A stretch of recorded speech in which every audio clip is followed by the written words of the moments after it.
Hey everybody, I'm Tom Vassell. I'm Wendy Yee. I'm Chris Yee. Today we're taking a look at a game that CG is determined not to sell. If I'm going by the cover here, Kutná Hora, the City of Silver, with this big silver coin in the middle. It's just a horrible cover, I think. I was shocked that this was a CGE game because I was, interested in it, but I thought, where's the whimsy and the shelf presence that they tend to have? If they had made it shiny like they made the board shiny, then I think that it would be a better cover. Yeah, that's a weird thing about this is a lot of the pictures I saw of the game ahead of time, I was like, that doesn't look interesting at all. Then I unfolded the board and I was like, well, this actually looks pretty good. Yeah. But it just doesn't show up in pictures. All right, well, that's superficial. Let's take a look at how the game plays, and we'll be right back. This is a super general overview of Kutná Hora. It takes place across 5 rounds. On each round, players are going to take 3 turns. The first 2 turns will be 2 cards. The second 2 turns will be 2 cards. And finally, the third turn will be just 1 card. Before I get into explaining the actions, I do want to talk about these little card trays over here. As you can see, they have different numbers for different industries. As you move the cards back, this is actually increasing the demand on particular goods. And as you move these little tiles right, that's actually increasing the supply. Some of these move easier than others. That increases the supply, so it does change how much stuff is worth and what things will cost and the income that you'll get as you go throughout the game. Let's first start off with the Santa Barbara action. This requires that you have one of these little birds face up. When you take this action, you flip him face down, and then you can choose to take the benefit of the next tile. Once you gain the benefit in the top, you can go ahead and flip it over, and you've essentially funded that part of the cathedral. Next up is the mine action. To take the mine action, you have to have miners over here. You can pay to bring them over if you don't have any. And then you can draw tiles. Now this drawing tiles will just depend on what this stack says over here. But then you choose one and you choose where to place it. You pay the cost of placing it based on whatever tiles you're placing it adjacent to. For example, this is 4 times the current wood amount. This is only 1 times the current wood amount. And since wood is really pricey right now, it costs $4 per lumber, per wood, I'm going to come over here because this is only going to cost me $4 to build here. What this will do is this will increase my current production of coal. It will also move over a coal card, increasing demand, as well as increase population, which will also increase demand. I then take an active one of these guys that I've unlocked, and I put them over here, and I now have access to some end game area majority stuff, which will happen on this board.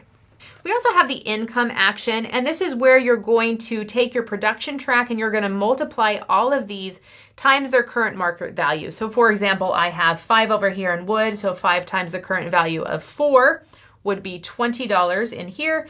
And then coal, I have 7 coal times the current 6 value in coal, which would be 42. So I would add those together, which would be 62. And that would be my income for this action. Next, we have 3 actions that go together. So we have plot. We're trying to build buildings, and so we have to be able to buy the land to be able to build the building on. We also need to gain rights to the building, so that is where you're going to be paying the column cost down here. You'll take a building, place it in your tableau, and that now is available. You have the rights to build that game. These will also scooch over to refresh. And then finally, we can take the build action to build that building. You'll pay the cost in the top times the current value. So this would be 7 times 4 to be able to build this building. That is one very pricey building. And then you place it anywhere where you had a plot marker, and then you've built that building. Now you gain benefits on it, which would be you'd increase production. For example, this one, you'd get 3 production in rights. You would move over the rights tracker because more supplies in the market, and you'd increase population. I can't reach that card, so I'm not going to do it, but you'd flip the card over, increase population. Then you also take that particular industry's next left building and gain the reward immediately. So this would give me 3 reputation, which is a wonderful thing. That goes on there. It shows I own the building. And then at the end of the game, you're going to be multiplying these colored circles times matching colored circles next to them. Now, the last possible card action you can play is the Joker. This makes you lose 1 reputation, but then you can take any action of your choice. Now, as I said, this game takes place across 5 rounds. Each round, you're going to take your card actions. You'll then pay the cost in taxes based on wherever this marker is at. And you can also, in the last 3 rounds, gain bonuses multiplied by these little dudes over here. These guys come out whenever someone plays a public building. That's these kind of goldish ones over here. And those public buildings do not belong to anybody, but they do have the corner multipliers. So if you can play them strategically, you can get a lot of multipliers for endgame points, as well as these end of round scoring, which can become quite a lot. For example, this green one up here says for every adjacent public building to one of your buildings, you get to multiply that by 1. So currently this building over here is next to 2 adjacent buildings, and this one over here is next to 1. So I would be getting 3 times 1 right now. It's currently times 0, but if I put some of those guys out, I can increase that multiplier and I can start scoring points at the end of every single round. So finally, in that last round at the end of the game, you will also do end game scoring, which is all listed here. You've got the little colored circles that are next to your buildings. You have the area majority thing going on in the mine. This is for every $10 of income that you have at the end of the game. This is also your reputation track. As you can see, it unlocks cool abilities as you move up, as well as victory points. But if you move down, it definitely gets to be negative points, and that can be pretty dangerous. Finally, these little guys that you need to be able to take the Santa Barbara action, any that you have left over that are not flipped over are also worth points. And that is a basic overview of Kutná Hora.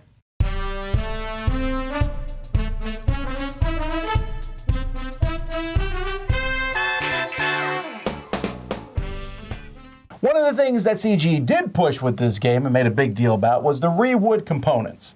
The little, I still don't understand the whole process, but they smash wood together and now it looks like plastic. It's basically miniatures, and I was not skeptical, but I was like, oh, I sure hope it turns out well. And I think it did. I think it really did. Do they did. add resin or something to it, or like the way fake leather is just leather mushed together with plastic? I don't know. Don't know, but it works. You'd have to ask Bill Nye, the scientist guy. Ooh. I think the whole game actually, like I said, I thought it would look bad in the pictures. Once it's out, not only does the game look good, in my opinion, I thought that the symbology and stuff was very easy to understand for me. Mm-hmm. With one minor weird thing, and that's that each person has a track for when you mine ore, but some people are going to have a track that's also ore from buildings. And I just thought that was a weird juxtaposition there. But it makes sense why they did it, because you get that ore from different places. And I feel like they spelled it out in the rulebook pretty clearly. But I'm saying there's no difference if you move one track or the other. Sure. You're just adding them together. But I'm glad that they didn't just leave a hole. Yeah. Yeah, that'd be weird. Yeah, I don't know. That just, if every time I feel like I have to go out of my way to explain that one thing. Yeah. Because it's asked every time.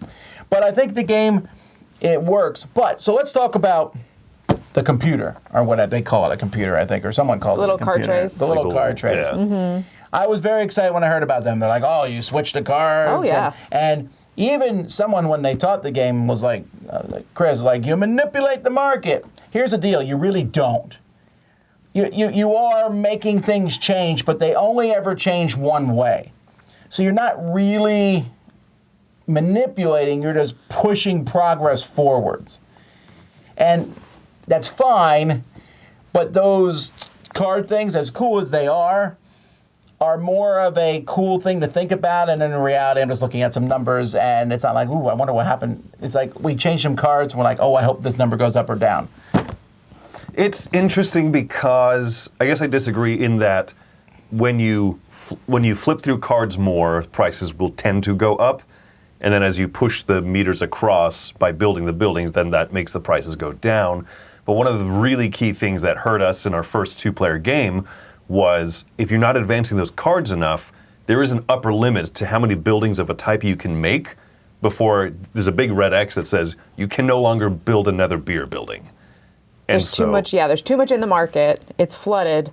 No one wants it. If you build it, it's going to go under, so you're just not allowed to build it. Oh, no, I get that. I'm just saying that the whole manipulate, it's like, ooh, you can change things. No, you can increase the track, and you kind of have to.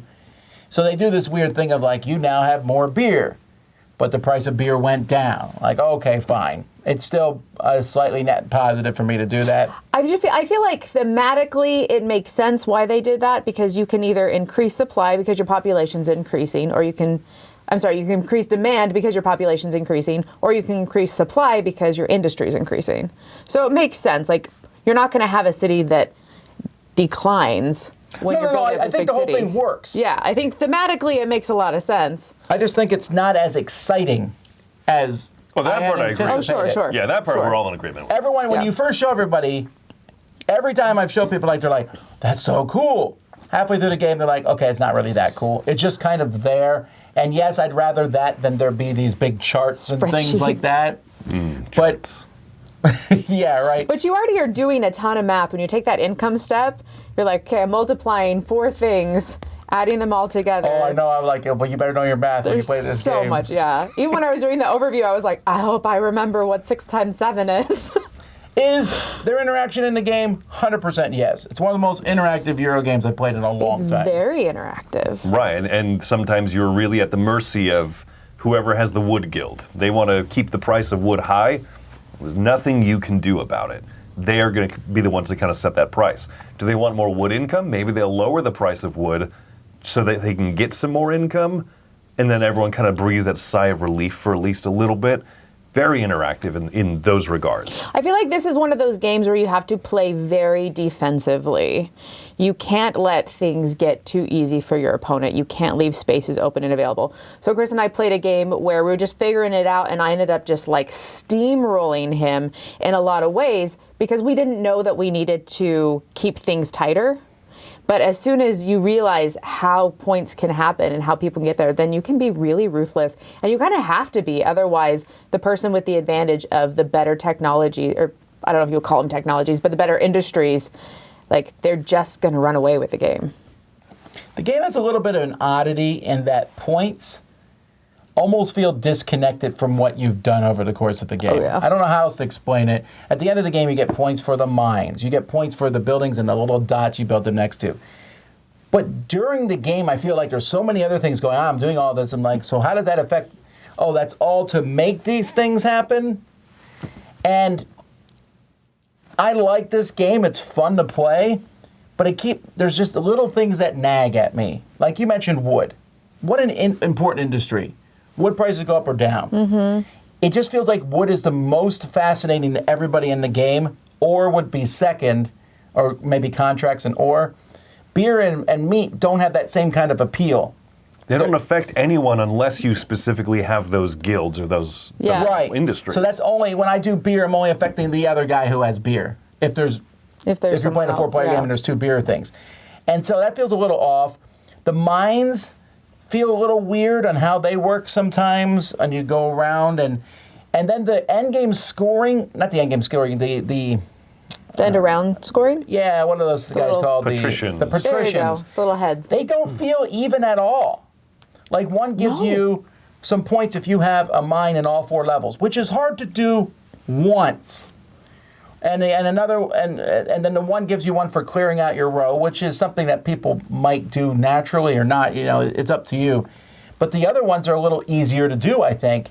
And so there's just little things like that where the game doesn't feel, it feels interactive, but it doesn't feel, and don't yell at me here, it doesn't feel 100% equally balanced. So I actually went on to BGG because I was worried we were playing that rule wrong. Because I had it set up so that I was next to like 15 public buildings. So at the end of each round, I was getting like 40 points. And then Chris was like, I almost have my 4th mine out. I might get 2 points. And so I went on, and the designer said it's just a matter of actions. Like, you can technically get down there in 4 actions, whereas to get 15 public buildings next to your buildings means that you have to take way more actions to get those built. And that kind of makes sense, but there is just a larger cap on some and a much smaller cap on the others. And so why would I ever want to go into heavy mining if at the end of the day I can just build next to public buildings and set myself up in that way and get more points? And to clarify, this is exaggeration, right? Sure. Before you get accused of like, they were clearly playing wrong, you were not making 40 points a round, but you were decimating me, that's Yeah, for I sure. was. And so then the next time that we played, once again, you talk about playing defensively. Okay, Yes. well, I can't let you build next to so many public buildings. But then also, the public buildings that come out, that get built, might not put those patricians out there. So that scoring might not be so heavy-handed in a game where not that many, I think it was green patricians come out. So it depends, but it's kind of a situation where you need to read what's happening and absolutely capitalize on it. And if you can do that before the other players kind of play defensively and prevent you from doing that, that's when you can really steamroll in this game. It has an odd tone to it. It has an odd timbre. It has some of those interaction points of kind of older Euro games that weren't afraid to have a little bit more teeth, but also these spread of mechanisms and the big, this thing affects this, which will come into play during income that a lot of modern Euro games have. You know what I mean? That just that wider swath of interconnected mechanisms as opposed to a very slick, streamlined game that has a lot of points of interaction. This makes me think of a type of game that someone who plays 18xx games or they like those like heavy stock market games wanted to switch over to a slightly different theme. Yeah, it's like, definitely that kind of game. what I get the feel for, that it's those type of people's game. Yeah. So what would you give it? So I will say, after our first 2 games at 2 players, I hated it. I really didn't like it. Playing it again then at the higher player counts and experiencing it some more, I still don't really like it. This is a disappointment for me. So I'm giving this one a 5. I think that I had some initial bad plays, and I'm trying to not let that drag my score down. But just even playing it and understanding the game more and not falling into the pitfall of letting someone run away with points, like factoring that stuff out of it.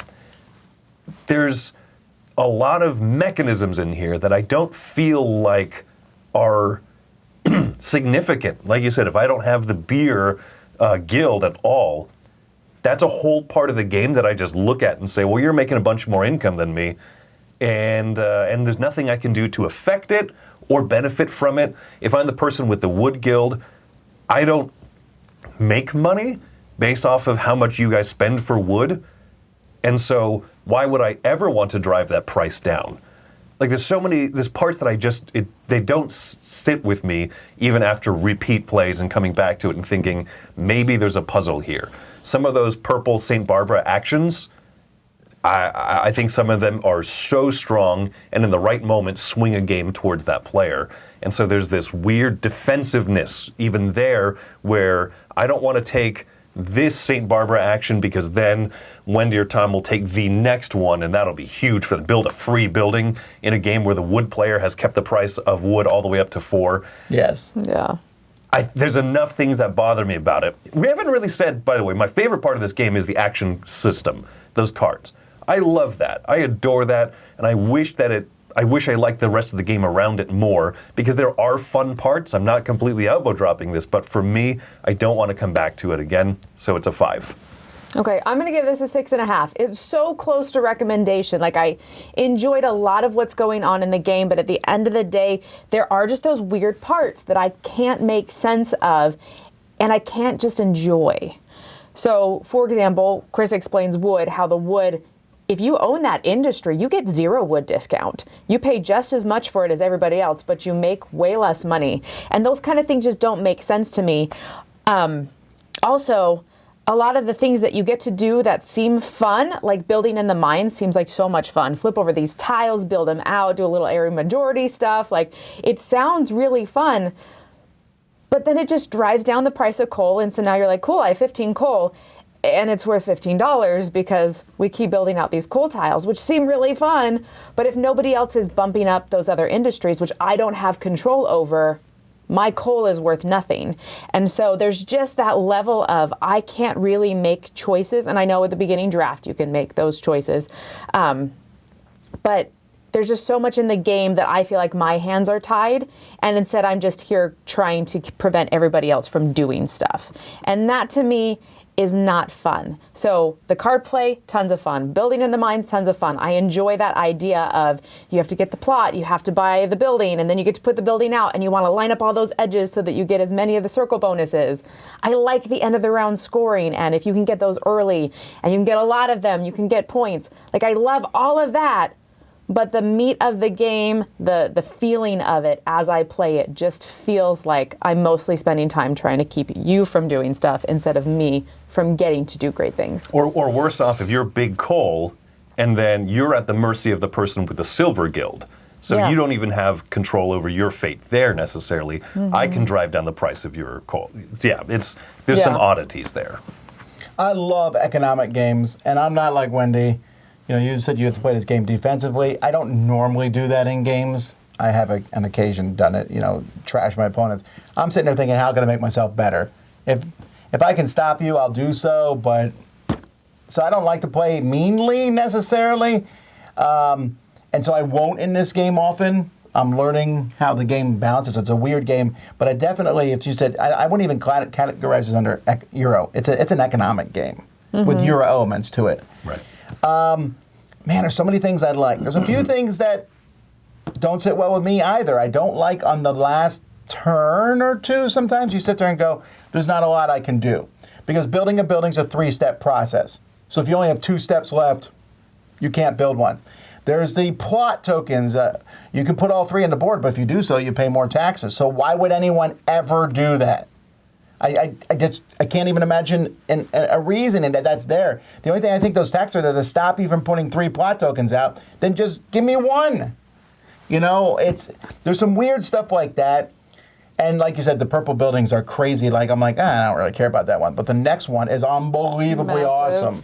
And they cost the same. And I get to turn over a purple swan so I get a point or 2 compared to being next to public buildings. I do like the public buildings. I think they're interesting.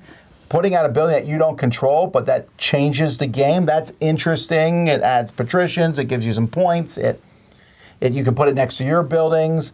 The building part's fun. And I would give this a higher rating. I'm the same as Wendy, actually, 6.5. It just misses the mark. And for me, the swinging thing is what she already mentioned it. Mining should be more fun.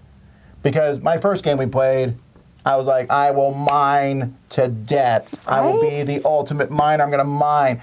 And as we went through and we got into the level 3s and I turn over 2 mines or 3 mines and they all suck. And I'm like, wait, shouldn't it be getting better as I go down? And I put them out and you don't do much. It just manipulates the market and a little bit it makes the cost of coal cheaper. You get some more coal and you get those area control things at the end which are not as much as you think. Because someone else can come in and mine a little and get second place, and it's, well. Or they could just be lucky and flip over the tiles that have all the stars on them. Yeah, the mining just feels like it should be a cooler part of the game. So then the next time I played, I was like, I will do some mining and some buildings, and that's so much better. And I don't want a game that kind of forces me to do a little bit of everything to do well. So all these little things, but man, I like how it looks. I like how it plays. I have fun playing it. I like taking the 2 actions and doing cool things and putting out buildings. And the income, I love saying, I'm taking income turn. Give me money. $84. And pay $10. It feels amazing until then you're like, what costs what? I want to build this? I just got all that money. It's all gone already. So close for me. I do have to say the 2-player mode, it is a mode. There's just cards that one flips over every single round. It adds the taxes. It usually has some sort of cleaning the market out kind of thing, like some of the buildings disappear or whatever. And I think that it's quick and easy. You can play it with more player counts if you want to. So it's like an optional module that's like necessary in a 2-player game. I don't feel like it made the game feel like a different game. Yeah, no, it's smooth. And like I said, it might be coincidence that I happen to dislike the 2-player games of it more, but you liked them more than I did. I think in a 2-player game, you just don't share any industries with anybody else. So you're literally just at the whim of your And I find that to be the most interesting part of the game, actually. I think I would only play this with 4, actually. Yeah. And that's a long game. Yeah. It wasn't too bad. No. It's good. It says 30 minutes a player. That's pretty accurate. It's a 2-hour game, I think. So, anyway, that's Kutná Hora, the City of Silver. Also, by the way, I learned a lot historically, read the stuff about this. I thought that was pretty fascinating. So, point for that. Absolutely. Anyway, I'm Tom Vassell. I'm Wendy Yee. I'm Chris Yee. And here's your money. Here's your coin.